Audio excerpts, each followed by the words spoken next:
அந்த ப்ரொடியூசருக்கு உண்மையிலே சொல்கிறேன் சார், ரிலீஸ் பண்ணுறதுக்கு வழிகள் இல்லாமல் ரொம்ப கஷ்டப்படுறாங்க சார். ஒவ்வொரு ப்ரொடியூசர்ஸுமே முடிச்சிடுறாங்க. இப்போ புது தயாரிப்பாளர் இருக்காங்க, நம்ம தயாரிப்பாளரும் இயக்குனர் சங்கமும் சேர்ந்து ஒரு கமிட்டி ஒன்று ஃபார்ம் பண்ணி ஒரு படத்தை எப்படி ப்ராப்பராக ரிலீஸ் பண்ணலாம், ஒரு ப்ரெஸ் மீட் இப்படி ஒரு இந்த வழியில் இத்தனை தியேட்டர்ஸ் ரிலீஸ் பண்ணோம். ஏன்னா கிட்டத்தட்ட 25 லட்ச ரூபா அந்த தயாரிப்பாளர் இழந்திருக்காங்க. தனிப்பட்ட முறை போங்க சார், இண்டஸ்ட்ரியை வேணாம் சார் அப்படின்னு அந்த ப்ரொடியூசர் போயிட்டார். நீங்கள் நான் கைட் பண்ணுறதுக்கு இங்கே ஆள் இல்லை சார். இந்த வழியில் ரிலீஸ் பண்ணுங்கள், இத்தனை படங்கள் ரிலீஸ் ஆச்சுன்னா அது சிறு தயாரிப்பாளர்கள் தான் 80% ஆஃப் இண்டஸ்ட்ரியில் எல்லாருக்கும் வேலை கொடுக்கறது.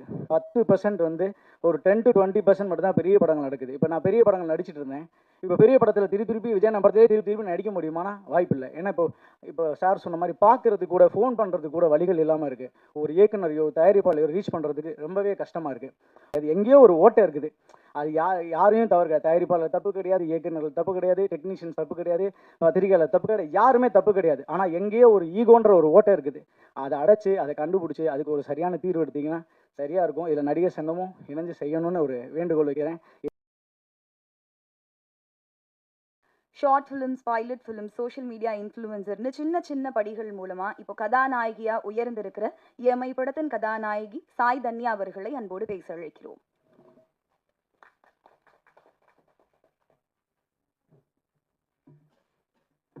எல்லாருக்கும் வணக்கம். ஸோ இஎம்ஐ படம் பற்றி சொல்லணுன்னா வந்துட்டு ஒரு அழகான ஒரு கிருஷ்ணகிரியில் தான் ஃபுல்லாக நாங்கள் ஷூட் பண்ணியிருந்தோம்.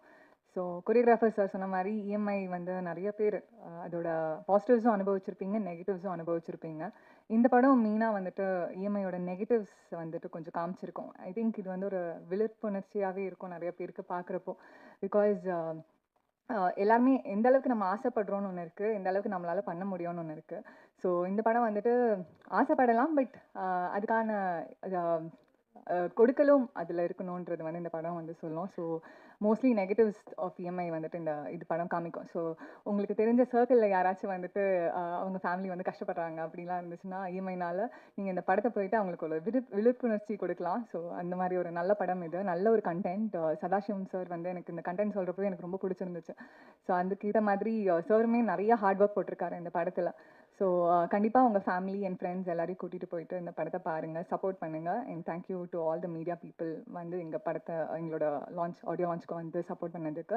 அண்ட் இவ்வளோ எஸ்டீம் கெஸ்ட்டுக்கு நடுவில் உட்கார்ந்து நினச்சா ஐ எம் ஸோ கிரேட்ஃபுல். நான் ஆக்சுவலி ஒரு பெரிய ஃபேன் வந்துட்டு பாக்யராஜ் சாரோட ஃபேன், பேரரசு சாரோட ஃபேன், அண்ட் தேவயானி மேம் எல்லாருக்கும் பயங்கரமான ஃபேன். அண்ட் பேரரசு சார் வந்து எனக்கு அப்பாவாக நடித்தது வந்துட்டு I feel so blessed for that. And இந்த ஆப்பர்ச்சுனிட்டி கொடுத்ததுக்கு Sadasivam sir thank you so much. And producer sir thank you so much to support. Thank you. அன்பு உறவுகளுக்கு இந்த பிளாக் பாண்டியன் பணிவான வணக்கங்கள். எத்தனை பேருக்கு இந்த இஎம்ஐ கனெக்ட் ஆகிருக்குன்னு தெரியாது. கண்டிப்பாக இங்கே இருக்க எல்லாருமே வந்து இஎம்ஐ வாங்கியிருப்பீங்கன்னு ஒரு பெரிய நம்பிக்கை இருக்குது. கை தூக்கலாமா? அப்போ யாருமே இஎம்ஐ இல்லைண்ணா. எனக்கு இந்த படம் எப்படின்னா பல இஎம்ஐயை கட்டுறதுக்கு ஹெல்ப் பண்ணுச்சு. அதுக்கு மலையன் சாருக்கு தேங்க்ஸ் சொல்கிறேன். இல்லை, பொதுவாக ஒரு படத்துக்கு பேமெண்ட் வாங்குறது இருக்குல்ல, அது சான்ஸை வாங்குற வர பெரிய கஷ்டம். இந்த சான்ஸ் கூட ஈஸியாக கிடச்சிரும். ஆனால் இந்த பேமெண்ட் வாங்குறது இருப்பாருங்க. நானும் இந்த 26 வருஷமாக நடிச்சிட்டு இருக்கேன். சைல்டு ஆர்டிஸ்ட்லேருந்து தயாரிக்கிற எல்லாருமே நாங்கள் படம் பண்ணுறோம், நீங்கள் சம்பளத்தை இவ்வளோ வாங்கிக்கங்கன்னு சொல்லுவாங்க. ஆனால் முழுசாக கொடுக்கறது ஒரு சில பேர் பட்டு தான். அதில் எங்களுடைய ப்ரொடியூசர் மலையன் சாருக்கு ரொம்ப நன்றி. அது யாரையும் குறை சொல்கிறதுக்கே கிடையாது. முதல்ல முக்கியமாக என்னுடைய திரை கடவுளுக்கு மேடையில் இருக்கக்கூடிய தெய்வங்களுக்கு ரொம்ப நன்றி. எங்களை ஒரு படத்தை வந்து சப்போர்ட் பண்ணுறதுக்கு முன்னாடி நிற்கிற எங்களுடைய, ஏன்னா இந்த பொறுப்பு எல்லாருக்குமே இருக்குன்னு நினைக்கிறேன். சார் இதை நான் பேசலாமான்னு தெரியாது, ஆர்வி உதயகுமார் சார் சொல்லிட்டு போயிட்டாங்க. நிறைய இடத்துல பேசணும்னு ஆதங்கம் இருக்கும். ப்ரெஸ்ஸு முன்னாடி எப்படி பேசுறது, ஒன்று சொன்னால் எதாவது, இப்போ நான் நிறைய ப்ரெஸ்ஸில் பேசும்போது பார்த்தீங்கன்னா எதாவது ஒன்று சொல்லியிருப்போம், அதை மாற்றி சொல்லி போட்டுற மாதிரி ஒரு ஃபீல் இருக்குது. ஏன்னா நிறைய பேர் முன்னாடி வந்து ஏதாவது சொல்லிட்டோம்னா எதாவது மாற்றி சொன்னால் முன்னாடி ஒருத்தர் எழுதி அது வாய்ப்பு கிடைக்கும். இப்போ எழுதுறதுக்கோ எதையாவது ஒன்று போட்டு மாற்றி தான் சொல்கிறாங்க. சமீபத்தில் ஒரு இன்டர்வியூவில் நான் பேசாத ஒரு விஷயத்த சொல்லி ஒருத்தர் ஒரு 10-20 கால் எனக்கு ஃபோன் பண்ணுற அளவுக்கு ஆச்சு. ஏன்னா நெகட்டிவாக போட்டால் தான் உங்களை பார்க்குறாங்கன்னு சொல்லி ஃபோனில் சொல்கிறாங்க. அந்த மாதிரிலாம் இருக்குது. ஸோ எப்படி ஒரு இயக்குநர்களுக்கும் தயாரிப்பாளருக்கும் ஒரு படத்தை திரை உலகத்தை சரியாக வழி நடத்துறதுக்கு ஒரு முக்கிய பங்கு இருக்கோ, நம்முடைய பத்திரிகையாளரும் உங்கள் பாதம் தொட்டு கேட்டுக்கிறேன், உங்களுக்கும் அந்த பங்கு இருக்குது. பார்த்து எழுதுங்க, பார்த்து செய்யுங்க. ஆர்வி உதயகுமார் சார் சொல்லிட்டு போனாங்க. எனக்கு இப்போ கூட பேரரசன் என்ற ஒரு ரெக்வெஸ்ட் மாதிரி தான் கேட்டேன், வேண்டுகோள், ஒரு ஆதங்கம் தான். ஏன்னா இதுக்கு முன்னாடி ஒரு படம் நடிச்சிருந்தேன். 40 படங்கள் கிட்டத்தட்ட வெளியே வர வேண்டிய போராட்டங்கள் இருக்குது. அதில் ஒவ்வொரு படமும் வரும்போது எனக்கு ஒரு திருவிழாவாக ஃபீல் ஆகுது. ஒரு ப்ரொடியூசர் நடித்த எனக்கே சம்பளம் வாங்கின எனக்கே இவ்வளோ இருக்குன்னா, அந்த படத்தை தயாரித்த தயாரிப்பாளர்களுக்கு எவ்வளோ பெயின் இருக்கும், எவ்வளோ கனவுகள் இருக்கும், டைரக்டருக்கு எவ்வளோ விஷயங்கள் இருக்கும்னு ஆசையாக இருக்கும்.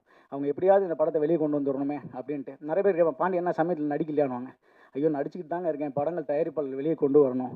அந்த ஆப்ளிகேஷனை இப்பயும் இயக்குனர் சங்கத்துக்கு முன்னாடி வைக்கிறேன். ஏன்னா தயாரிப்பாளர்களும் இயக்குனரும் சேர்ந்து மட்டும்தான் இந்த இண்டஸ்ட்ரியை காக்க முடியும். மற்ற எல்லாருமே வேலை பார்க்குறவங்க தான். ஏன்னா கிரியேட்டர்ஸ் அவங்க தான். ஒருத்தர் கிரியேட்டர் நம்பி ஒருத்தவங்க பணம் போடுறாங்க. அந்த ப்ரொடியூசருக்கு உண்மையிலே சொல்கிறேன் சார், ரிலீஸ் பண்ணுறதுக்கு வழிகள் இல்லாமல் ரொம்ப கஷ்டப்படுறாங்க சார். ஒவ்வொரு ப்ரொடியூசர்ஸுமே முடிச்சிடுறாங்க. இப்போ புது தயாரிப்பாளர் இருக்காங்க. நம்ம தயாரிப்பாளரும் இயக்குனர் சங்கமும் சேர்ந்து ஒரு கமிட்டி ஒன்று ஃபார்ம் பண்ணி ஒரு படத்தை எப்படி ப்ராப்பராக ரிலீஸ் பண்ணலாம், ஒரு ப்ரெஸ் மீட் இப்படி ஒரு இந்த வழியில் இத்தனை தியேட்டர்ஸ் ரிலீஸ் பண்ணலாம். ஏன்னா கிட்டத்தட்ட 25 லட்ச ரூபா அந்த தயாரிப்பாளர் இழந்திருக்காங்க. தனிப்பட்ட போங்க சார், இண்டஸ்ட்ரி வேணாம் சார் அப்படின்னு அந்த ப்ரொடியூசர் போயிட்டார். ஸோ அந்த மாதிரி எந்த தயாரிப்பாளருக்கும் நடக்கக்கூடாது. நீங்கள் நினச்சிங்கன்னா இந்த கமிட்டியை கரெக்டாக ஃபாலோ பண்ணி அவங்களுக்கு அந்த படத்தின் மூலிமா ஒரு பெரிய வருவாய் எடுத்து ஒரு சங்கத்துக்கு வருமானம் வரலுக்கு கூட செஞ்சிங்கன்னா கைட் பண்ணுறதுக்கு இங்கே ஆள் இல்லை சார். இந்த வழியில் ரிலீஸ் பண்ணுங்கள். இத்தனை படங்கள் ரிலீஸ் ஆச்சுன்னா அது சிறு தயாரிப்பாளர்கள் தான் 80% ஆஃப் இண்டஸ்ட்ரியில் எல்லாருக்கும் வேலை கொடுக்கறது. 10% வந்து ஒரு 10 to 20% மட்டும் தான் பெரிய படங்கள் நடக்குது. இப்போ நான் பெரிய படங்கள் நடிச்சிட்டு இருந்தேன். இப்போ பெரிய படத்தில் திருப்பி விஜய் படத்திலே திருப்பி நடிக்க முடியுமானா வாய்ப்பு இல்லை. ஏன்னா இப்போ சார் சொன்ன மாதிரி பார்க்குறதுக்கு கூட ஃபோன் பண்ணுறதுக்கு கூட வழிகள் இல்லாமல் இருக்குது. ஒரு இயக்குனரையோ தயாரிப்பாளையோ ரீச் பண்ணுறதுக்கு ரொம்பவே கஷ்டமாக இருக்குது.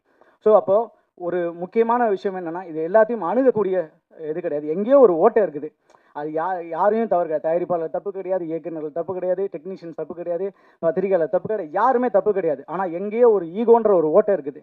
அதை அடைச்சி அதை கண்டுபிடிச்சி அதுக்கு ஒரு சரியான தீர்வு எடுத்தீங்கன்னா சரியாக இருக்கும். இதில் நடிகர் சங்கமும் இணைஞ்சு செய்யணும்னு ஒரு வேண்டுகோள் வைக்கிறேன். என் வயசுக்கு மீறிய ஒரு வார்த்தை தான். ஆனால் நிறைய படங்கள் நிறைய தயாரிப்பாளர் பின்னாடி கஷ்டப்பட்டுட்டு இருக்காங்கன்னு ஒரு வழியில் தான் இந்த விஷயத்தை பதிவு பண்ணுறேன். அதனால் இன்னொன்று, சதாசிவம் சாரை பற்றி சொல்லி ஆகணும்.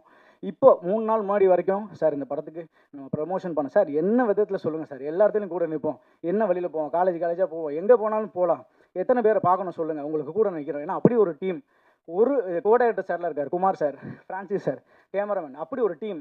ஒரு பிளானிங் வந்து அப்படி ஒரு இதில் மிஸ் ஆனதே கிடையாது. அப்படிப்பட்ட டீம் இந்த படத்தில். இப்போ ப்ரொடியூசர் வெளியே கூட சொன்னார், சார் இந்த படம் சக்ஸஸ் ஆகட்டும் சார், வரிசையாக 10 ப்ரொடியூசரை நான் உள்ளே கொண்டு வரேன் சார் சொன்னார். அப்படிப்பட்ட ப்ரொடியூசர் ஜெயிக்கணும் அப்படின்ற ஆதங்கத்தோடு தான் பேசுகிறேன். அதில் யாரும் தவறாக எடுத்துக்காங்க, மன்னிச்சுக்கோங்க. நம்மளுடைய சதாசிவம் சாரை பற்றி சொல்லி ஆகணும். நான் ஆட்டோகிராஃப் படத்தில் சேரன் சாருடைய சின்ன வயசு ஃப்ரெண்டாக நடிச்சிருப்பேன். அந்த படத்தில் வந்து சேரன் சார் வந்து மிகப்பெரிய கஷ்டப்பட்டார். அவர் மாதிரி ஒரு திரைக்கலைஞர் கஷ்டப்படுறதா நான் பார்த்து சொல்கிறேன்.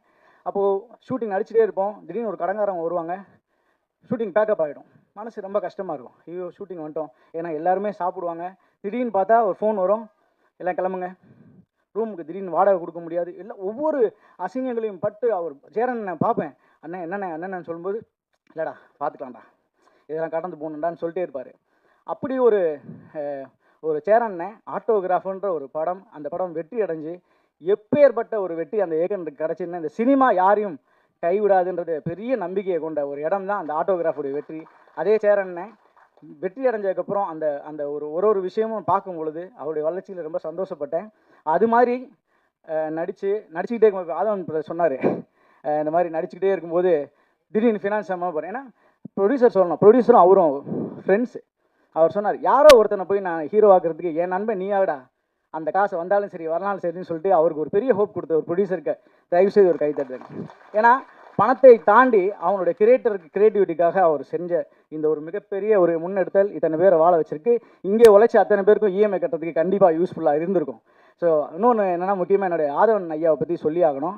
ஆதவன் ஐயா வந்து நாட்டிலே இருக்கிறது இல்லை. நாட்டில் இருந்தால் தானே ஷூட்டிங் கூப்பிடுவாங்க. இவர் எப்போ பார்த்தாலும் யூஎஸ் போயிடுறாரு.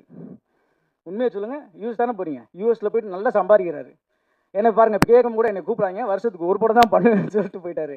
மறைமுகமாக வாய்ப்பு கொடுக்காதீங்கன்னு சொல்லிட்டாரு. ஐயா இருக்க இப்போ எக்களை மட்டும் செய்கிறீங்க வச்சு, அதனால் இப்படி சொல்லிட்டு போயிட்டாரு. ஆனால் உண்மையிலேயே அவர் பாதி நேரம் யூஎஸில் தான் இருக்கார். நான் தான் சொன்னேன், அடுத்த வாட்டி எங்களையும் கூப்பிட்டு போங்க, நான் பாடுவேன், டான்ஸ் ஆடுவேன், நல்லா ஏதாவது பண்ணுவேன், ஜிம்மிக்கு பண்ணேன், நடிக்கிறதுக்கு வந்துட்டோம், என்ன வேணால் செய்யலாம், நீங்கள் சொல்லுங்கள் அப்படின்னு சொல்லிட்டு அவர்கிட்ட சொல்லியிருக்கேன். அது ஐயா யூஎஸ் போங்க, கூப்பிட்டு போங்க, ரொம்ப சந்தோஷம். பெரியவர்கள் எல்லாரும் வயசில் மீதினா எல்லாருமே இருக்கீங்க. இது வந்து ஒரு முழுக்க ஒரு மனக்குமுறல்கள் தான். நிறைய தயாரிப்பாளர்களை வாழ வைக்கிறதுக்கு நாங்கள் பிளாக் பாண்டி போய் நின்று ஒரு விஷயம் செய்ய முடியாது. இங்கே இருக்க திரை ஜாம்பவான்கள் Venkatesh sir, Prabhakaran sir, Bhagyaraj sir, Perarasan, Devayani ma'am எல்லாருமே சேர்ந்து ஏதாவது ஒரு பெரியவங்க இருக்கீங்க, எங்களுக்கு முன்னாடி இருக்கக்கூடியவங்க இருக்கீங்க. ஏதாவது ஒரு வழி செய்யுங்க, நல்லபடியாக இருக்கட்டும். இந்த படம் நல்ல வெற்றி அடையணும், பெரிய லெவலில் வெற்றி அடையணும். எங்கள் ப்ரொடியூசருக்கு நிறைய காசை இந்த இயற்கையும் இறை சக்தியும் கொடுக்கணும்னு நான் கேட்டுக்கிறேன். தொடர்ந்து நீங்கள் படம் பண்ணணும் சார். அதில் எல்லாரும் எங்களை மாதிரி கலைஞர் எல்லாருக்கும் வாய்ப்பு கொடுங்க, இயக்குநர்களை உருவாக்குங்க. இன்னொரு விஷயம் சொல்லணும்னு நினச்சேன். லைக்கா இன்றைக்கி மூடப்பட்டதுன்னு 2 நாள் முன்னாடி ஃபீல் ஆச்சு. ஐயோ இவ்வளோ பெரிய நிறுவனம் மூடிட்டாங்கன்னு. சார் அவங்க ஒரு 20-30 படம் பண்ணியிருப்பாங்க. ஆனால் அந்த காசுக்கு ஒரு 500 டைரக்டர் இந்த படத்தில் உருவாக்கி விட்டுருக்கலாமே சார். 500 படத்தில் 400 படம் ஹிட் ஆயிருந்தாலே இந்த கம்பெனி இன்னும் வேர்ல்டு ஃபுல்லாக பேசப்பட்டிருக்குமேன்னு சொல்லி ஆசை வந்துச்சு. ஆனால் அது பேச முடியாது. தயவு செய்து என்னை மன்னிச்சிருங்க, ஏதாவது தவறாக பேசியிருந்தா. ரொம்ப நன்றி நன்றி நன்றி. வாய்ப்புக்கு நன்றி.